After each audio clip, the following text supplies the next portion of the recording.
Sizi sağlamlıq rubrikamızda salamlayırıq. Yaxşı əhval-ruhiyyə sağlam bədəndən başlayır. Mən Sona sizə kömək edəcək faydalı məsləhətləri bölüşəcəyəm. Müqəddəs kitab Sayılar kitabı 6:25-də belə deyir: Qoy Rəbb sənə xeyir dua verib səni qorusun. Salam əziz dinləyicilər. Sağlamlığınızı, düşüncələrinizi və ruhunuzu bəsləyəcək yeni podkastla qarşınızdayım. Bugün biz bir çoxunun qəlyanaltı kimi qəbul etdiyi, amma əslində özündə böyük faydalar və dərin simvolizm daşıyan bir bitkidən, yəni günəbaxandan danışacağıq. Günəbaxanın tumları təkcə qida kimi deyil, həm də təbii dərman vasitəsi kimi istifadə olunur. Xüsusilə də ürək, revmatizm və dəri xəstəliklərinə qarşı. Günəbaxan yağı 19-cu əsrdə Rusiya imperiyasında geniş şəkildə kilsə orucunda istifadə olunmağa başlayıb. Çünki heyvani mənşəli yağlar qadağan idi.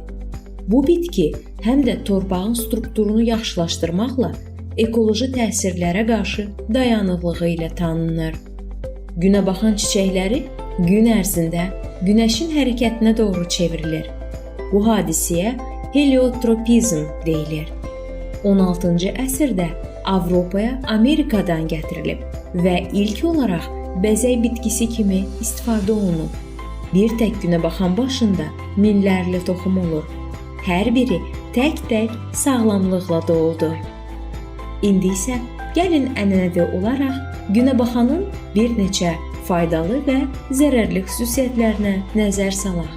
Birinci müsbət xüsusiyyət ondan ibarətdir ki, o ürək sağlamlığını dəstəkləyir. Günəbaxan tumu omega-6 yağ turşuları ilə zəngindir və xolesterolu tənzimləməyə kömək edir. İkinci, o vitamin E mənbəyidir.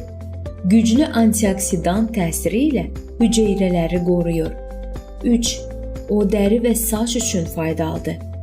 Vitamin B kompleksi və sink sayəsində dərinin parlaqlığını artırır. 4.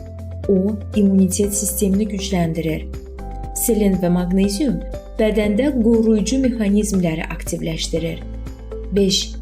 O stres və əsəb gərginliyini azaldır. Triptofan adlı maddə serotonin istehsalına təsir edir. Və sonuncu, o həzmə kömək edir.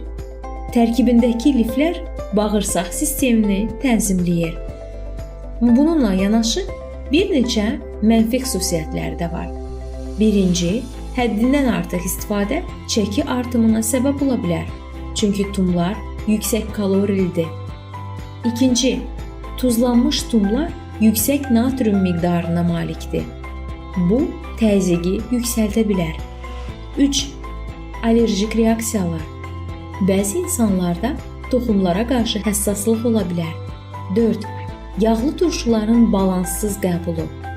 Omega-6-nın normadan çox istifadəsi iltihabi prosesləri artırır. Və sonuncu, saxlanma şərtləri çox vacibdir. Nəmişlikdə saxlanılan tumlarda aflatoksin kimi toksinlər yarana bilər.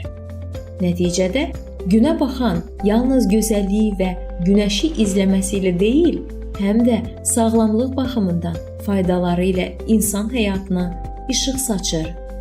Lakin hər nemət kimi onun da miqdarında və düzgün istifadəsi çox vacibdir. Günəşi izləyən bir çiçək kimi biz də nurun və doğru həyat yolunun ardınca getməliyik. Bizi dinlədiyiniz üçün təşəkkür edirik. Sağlam qalın, Rəbbin nurunda yaşayın.